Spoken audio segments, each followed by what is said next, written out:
Hello, hello, hello, everybody. It is Matt, and it is Sinful Sunday, and I am back at you with yet another review.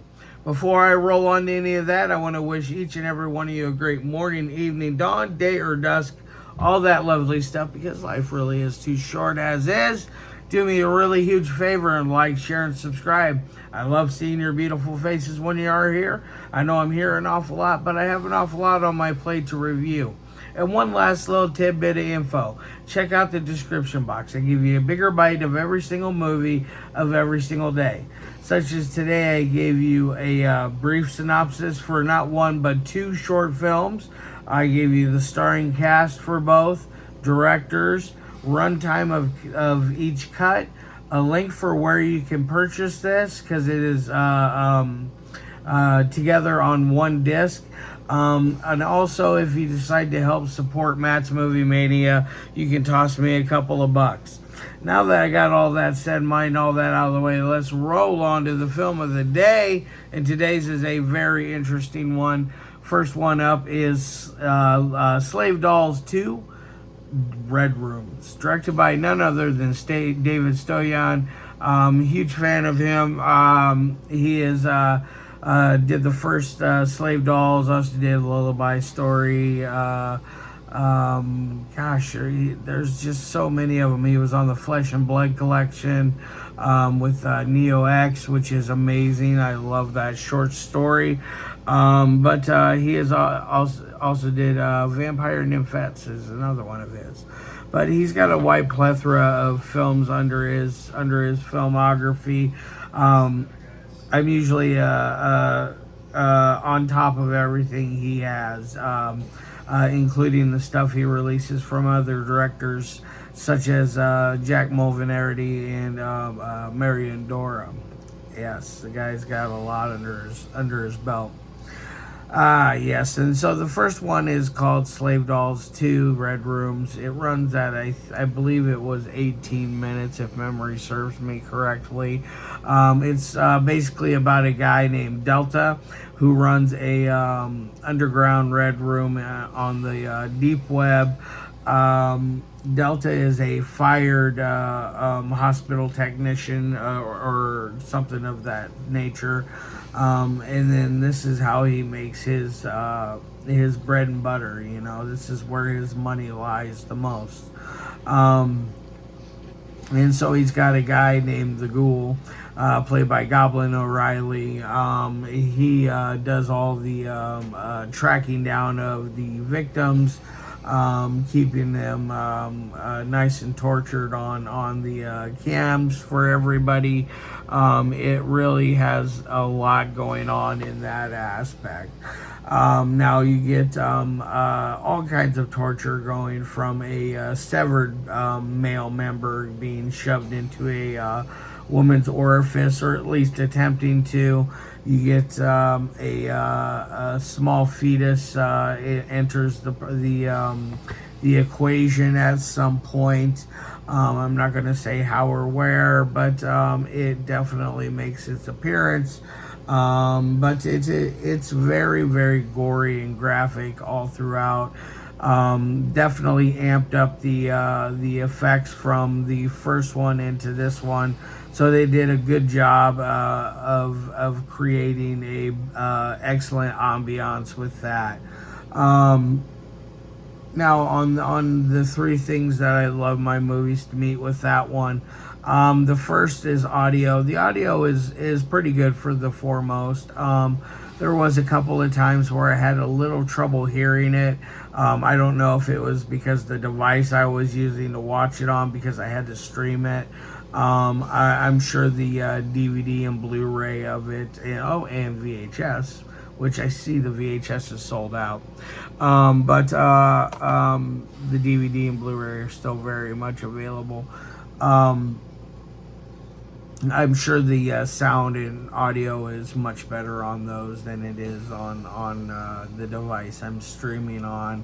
I think that that's always going to be the case, at least with physical media. I feel like it will be. So I'm going to give it an A, just because I know that David usually has A-list. He's A-list when it comes to technical sides of filmmaking. So I imagine it's just my end of the thing. So I'm not going to really knock him anything on that. Because everything is fine otherwise, it runs smoothly for the audio. Second thing is the dialogue. The dialogue's interesting. Goblin definitely brings his A game when it comes to being a sleazy red room operator, or at least torturer. I mean, he does a good job playing Ghoul.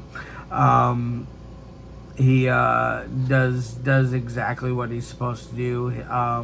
His coup de grace at the very end I did not see coming, but it was nice to have a different kind of ending to such a film of this nature, because the Red Room stuff, it has been done before.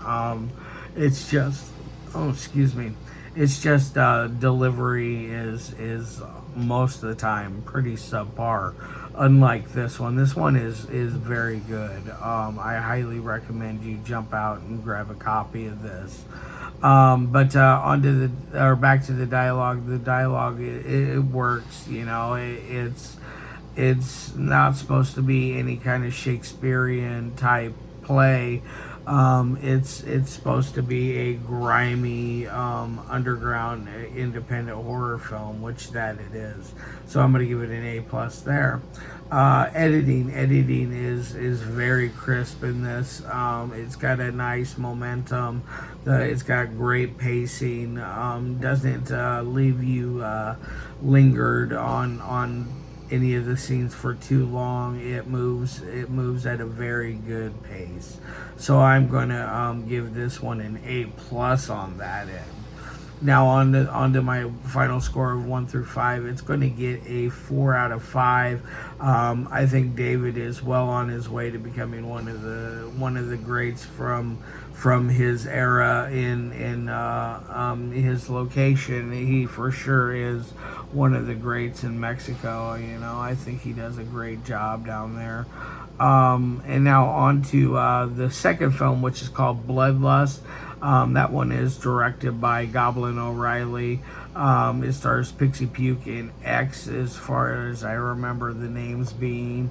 This one only runs at like 6 minutes. It's basically just a full-on torture snuff film. With some cool, interesting gore. It's got some hardcore sex stuff going there. It doesn't fail to impress me. I felt that it did a good job. I'm going to say nothing but good things about it, because I think it's pretty good. Goblin did a good job with it.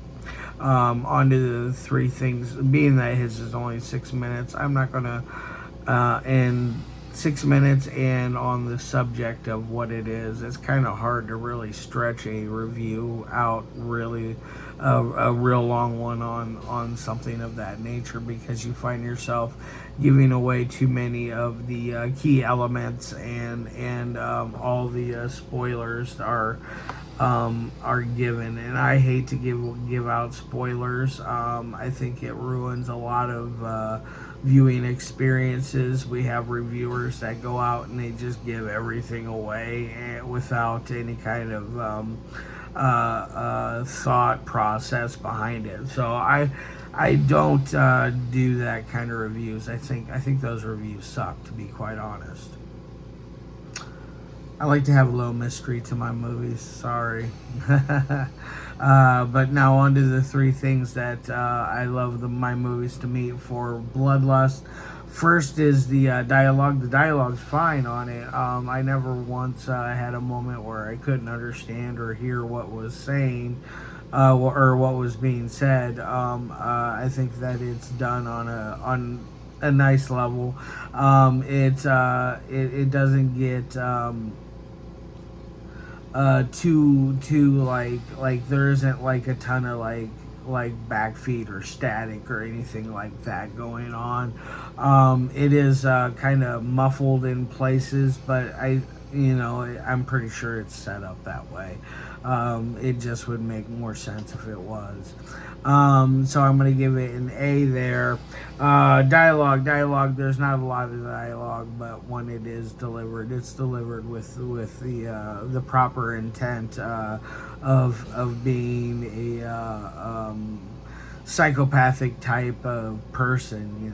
It's one of those things that works really well.